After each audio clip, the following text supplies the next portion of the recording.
мотор, камера, رفتیم.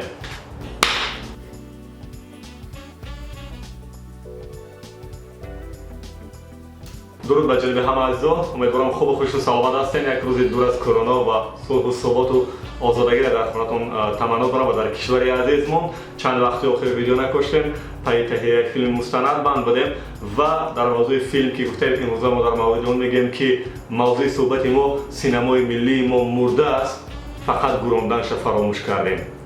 این جمله ها برای بسیاری خوش نمیاد و از جمله برای خود من هم، ولی یک واقعیتی است که اون باید بپذیریم. بغیر از پذیرفتن دیگر چاره نیست. پیشگفتار صحبت ما تلاش میکنم که دور از احساس، بی غرض، بی کینه، بی تحقیر این موضوع را پیگیری کنیم. استاد دولت سفر، شاعر و راهبر نشریه ادیب که یک زمان راهبر تاجیک کینو هم بودن خطا نکنم، زیر تابع تاجیک فیلم و کمیته تلویزیون بود که فروش و تنظیم دیسکو را در بزرگ کشور اداره میکرد. یک بحث بسیار عجیب در فیسبوک شروع کرد هفته پیش. بازیدن نقش واسه و هنرمند این نقش محمد سعید پیروف، محمد سعید شاهیان، حالی حاضر رئیس تاجیک فیلم. ولی عجیبیش همین است که بعد از 3-4 ساعت نوشتن استاد دولت سفر این نوشته ها از فیسبوک پاک شدن. با چه دلیل؟ کی پاک کرد؟ چرا استاد پاک کرد؟ این همه معما ماند. عجیبیش این است که زیر نوشته استاد دولت سفر هیچ یک بخشش هیچ یک کارگردان جوان، هیچ یک کارگر ایجادی مؤسسه دولتی تاجیک فیلم یگان نظر ننوشت. حتی جانبداری از شاهیان یا بر نقل شاهیان هیچ چیزی نگفتن. این هم در حالی است که در صحبت‌های علاوه بخصوص بچه‌های ایجادی تاجیک فیلم یک بحث‌های عجیبی هم در مورد راهبری محمد سعید شاهیان میکنند. گروه راضی است، گروه ناراضی. ولی زیر این نوشته استاد دولت سفر همه خاموشی را اختیار کردند. این معنی چی دارد؟ واقعا علامت سوال است که چرا بچه‌های ایجادی در این مؤسسه در بیرون از بحث‌ها، بیرون از کینستودیو یک نظرهای دارند و این گونه وقتی که بحث‌ها عمومی میشد هیچ کس نظر ننوشت.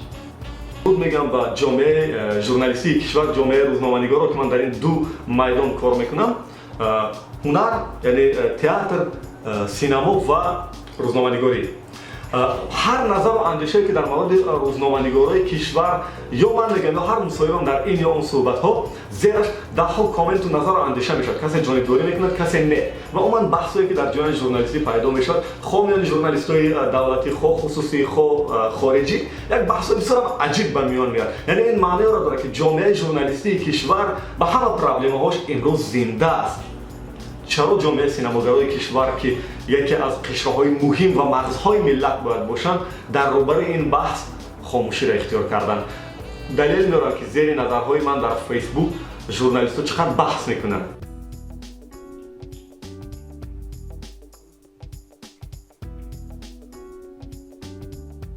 میگذاریم زیر دوره راهبری محمد سعید شاهیان در مؤسسه دولتی تاجیک فیلم یا کینستودیو تاجیک فیلم. با آمدن محمد سعید شاهیان عجیب است که یک کارگردان جوان بود با نام مظفر شادیوف که چند از فیلم ها هم گرفت، ریا و این گونه فیلم ها، یعنی فیلم هایی که به قول خودش فیلم های بازاری، یعنی در فروش است و در سینما سالن، میان فیلم های فستیوالی و میان سینماگرای حرفه‌ای این فیلم ها وقت بحث نمیشن. من فیلماش رو دوست نمیدارم، ولی این معنی رو ندارد که وقتی که من فیلم های مظفر شادیوف میدیدم که در سینما سالن وطن نمایش داده میشد، بعد از تماشا ده‌ها نفر قطار میایستادن باهاش عکس میگرفتن، ازش امضا میگرفتن. یعنی این معنی رو داره که این برادر ما در میان فیلم های بازاری مخلصای خودش دارد، بیننده‌های خودش دارد و این در تاجیک فیلم یک اتاق تعمیر کرد و کاستینگ هم اعلام کرد برای که یک فیلم نوش. یعنی میخواست یک مثل استودیوی خودش در تاجیک فیلم باشد. ولی با آمدن محمد سعید شاهیان این برادر ما از تاجیک فیلم رفت. برای چی رفت؟ عجیب. آیا نباید چنین یک جوان‌ها، چنین یک استودیوها در تاجیک فیلم مرکزشان باشد؟ عجیب، چرا رفت؟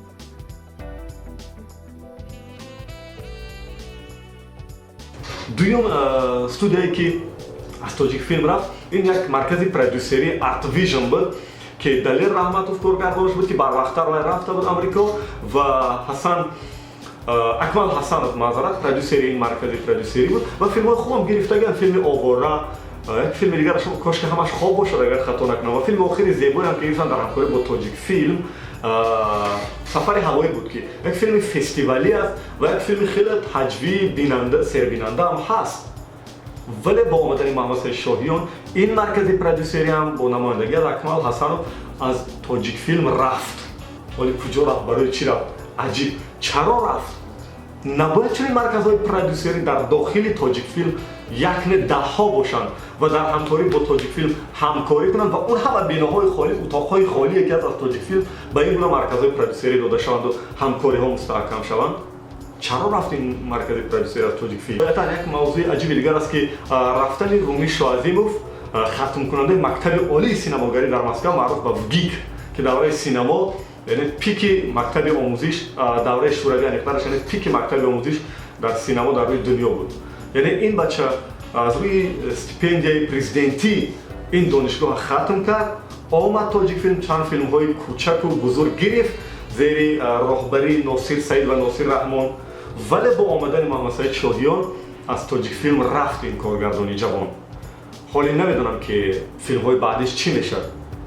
بهروز دولتبکوف ختم کننده همین مکتب عالی سینماگری تا امروز 7-8 ماه از راهبری این جناب محمد سعید شاهیان هنوزم یک فیلم بلندش شروع نمیکنه که ختم کننده مکتب عالی سینما وگیک است. بهروز دولتبکوف. یعنی چرا رفتن اینو؟ چرا تا امروز فیلم های خودشون نمیگیرن و چرا رومی از تاجیک فیلم رفت؟ اینو با مبلغی با بودجه این حکومت خواندن. نباید تاجیک فیلم از گریبان اینو بگیرد و بیارد در کرسی تاجیک فیلم بشیناند بگه این شرایط و سینریو تا پیشنهاد کن و مجبور کنند که دوام 3-4 ماه سینریو پیشنهاد کنند و دوام 6-7 ماه که شما راهبر بده فیلم به نوار بگیرن. این کارگردانایی که مکتب عالی سینماگری را در مسکو تمام کردند.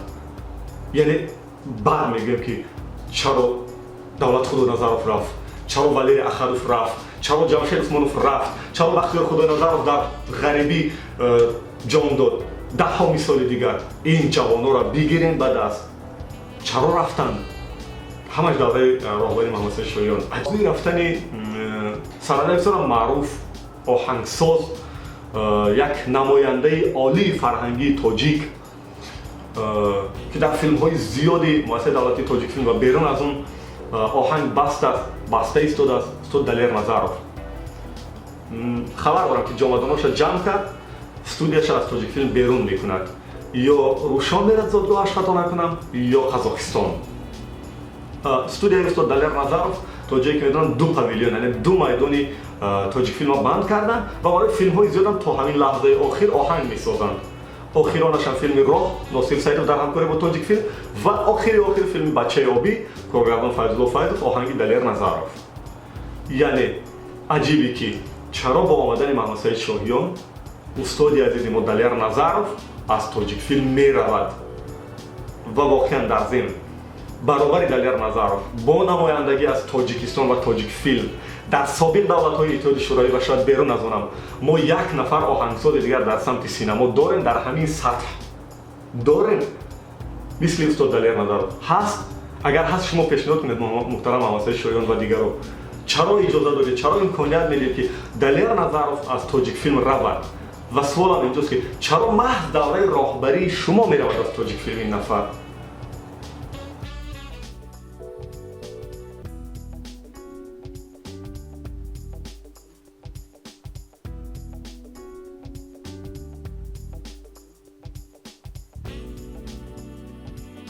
خب بحث دیگر این همه میروند به نظرم کی را ما به جاش میاریم، کی به جای اینها باید کار کنند. عجیب است که چرا یک راهبر محوری در همه مؤسسه های دولتی در همه وزارات اداره ها باید باشد که هر نفری که میآید این کرسی را صاحب میشود حتما میگه که تمام این مال من است و تیمی خودش میارد، دوستای خودش میارد، گروه های خودش میارد، با گروه قبلی کار نمیکنند. یعنی اون گروه قبلی کیخه بودن، متخصص نبودن، چرا تو این وقت کار کردن؟ کی اونها را به کار گرفت؟ باید اونها را جزاتی هم نباشه. من تا شما آمدن کار کردن که در تاجیک فیلم. مثال شما آمدید مسئول سامانه تاجیک فیلم و شبکه‌های اجتماعی عوض شد. شما آمدید سرمحرر مجله سینما که تازه یک دو نشرش برآمده بود عوض شد. شما آمدید راهبر استودیوی دوبلاژ ترجمه فیلم ها عوض شد. شما آمدین در سیخی فروش و تبلیغ فیلم ها خطا نکنم یک سیخ شدید، راهبر خودتون آوردید، نماینده خودتون آوردید. شما آمدید نهایت چند وقت پیش فهمیدم سرمحاسبتون عوض شد. یعنی چی؟ یعنی هر راهبر در هر کارخانه بیاد باید حتما تیم خودش بیارد. چرا ما مطابق نمیشیم با اونهایی که تا آمدن در اینجا کار کردند و اونها را همچون متخصص دیگرها به کار گرفته بودند و در همین ملت، در همین دولت، در همین دانشگاه ها خوانده بودند البته همین ملتند. یعنی چرا این همه تیم عوض کنی ها؟ محمد سعید پیروف یا محمد سعید شاهیان که یکی از سازنده ها و راهبر اول مؤسسه دولتی تلویزیون سفینه بودند، دوره راهبریش تعریف میکنن، نمیدونم هر کس و هر چیز. بعدا خطا نکنم در میان چند وقت راهبر تاجیک فیلم هم شدن که نظرها در مورد راهبریش از اون دوره گوناگون است. من نمیخوام اینا بحث کنم. آمدن راهبر بخش فرهنگ در حکومت کشور، یعنی بخاطر مشاور سوی فرهنگ در حکومت جمهوری سال 2013 12 خطا نکنم. بعد آمدن 2014 15 خطا نکنم برای معاون وزیر فرهنگ که دوره معاونیشون پلان بندی های 300,000 و 500,000 در تئاترها هست. اینا مردم تئاتر میدونن که چه عذابهای امروز مردم میکشن که همون پلان هایی که پیروف ماند و رفت که هر تئاتر باید 300,000 و 500,000 در سال با بودجه وزارت بسپارد. بعد نمیدونن این پولا با کجا میشن. اینا با پلان های پیروفی در تئاتر رو میشناسن.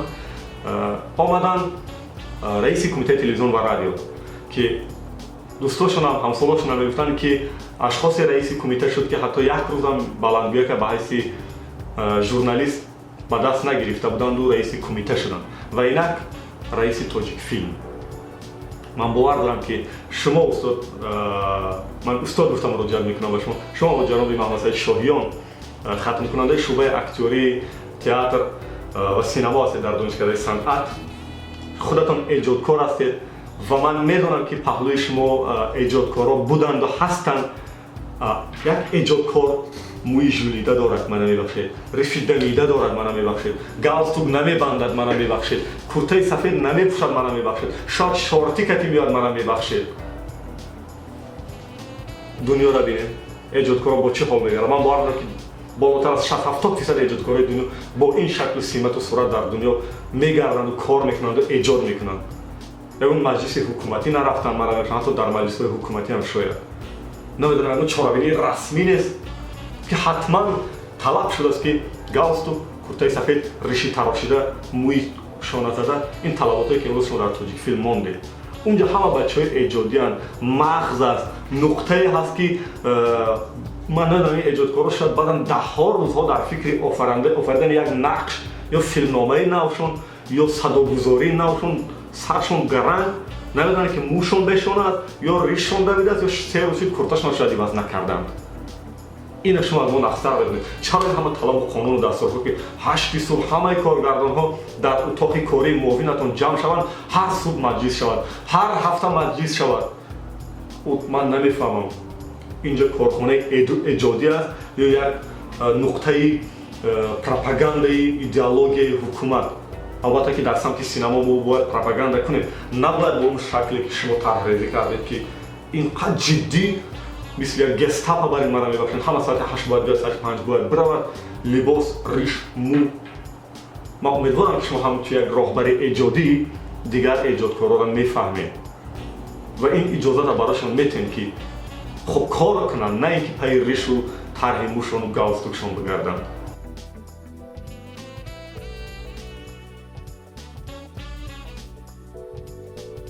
حرف آخر، محمد سعید شاهیان یا محمد سعید پیرزاده، من باور دارم که ما دیگر را میشناسیم.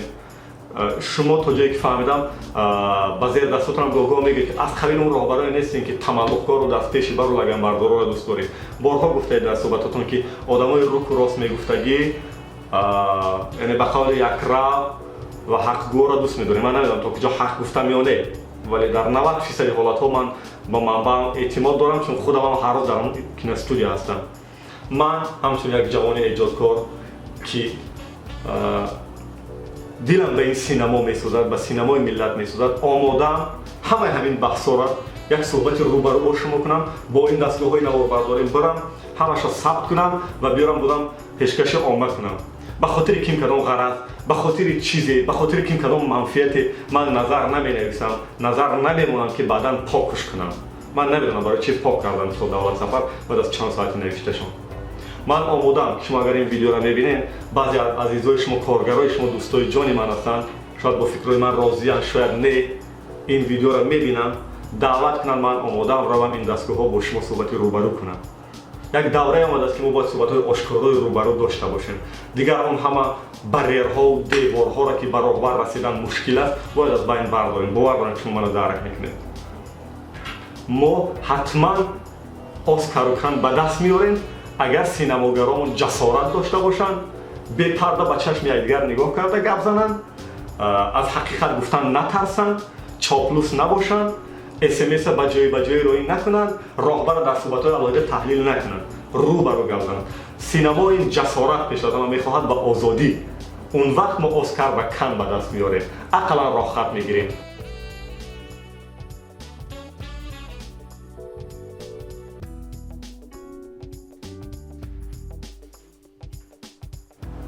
دلیل اومدی بودم با شما. اگر این صفحه براتون خوش اومد بیننده عزیز، تگمچه عالی مونه، خوش اومد تگمچه پایین مونه، نظرهای انتقادی بنویسین. هر نظری تحقیر و حقارت و دشنام و بدلیل از زیر این ویدیو پاک میشه. نسبت کرونا زنده باد، صلح، ثبات، آرامش در روی دنیا و در تاجیکستان. پدرود.